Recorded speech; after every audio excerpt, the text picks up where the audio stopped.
All right. You also have some news about the Oscars for us. I know that they're really, really trying to make this not a virtual event to the extent that they can.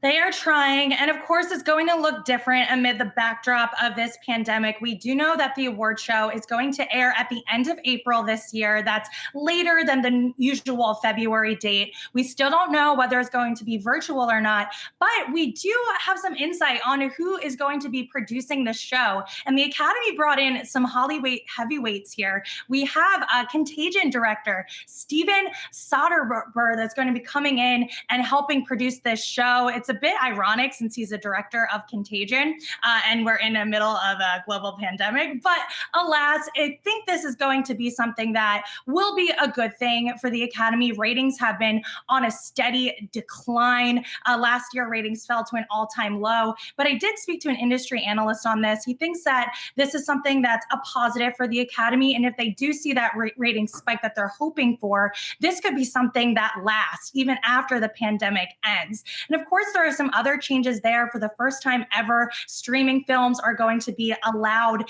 to be nominated. Whether or not that's going to stick, the insider told me that he doesn't think so. He thinks things are going to go back to the way they were and all those different processes post-pandemic. But it's going to be an interesting year, and all eyes are on the Oscars. This is an industry that has been struggling, and it wouldn't really be a good look to just full-on cancel the award show. The show must go on, as they say in Hollywood, and hopefully with these Hollywood directors and producers, we can have a really solid program this year. Yeah. Do we know the date? Don't mean to put you on the spot, but do you know the date of the Oscars? I believe it's April 25th, so end of April. So later than it normally would be. We know that usually happens in the first half of the year. Normally All right, it happens Alexandra, in February. So hopefully there's a vaccine. Yeah. You never know.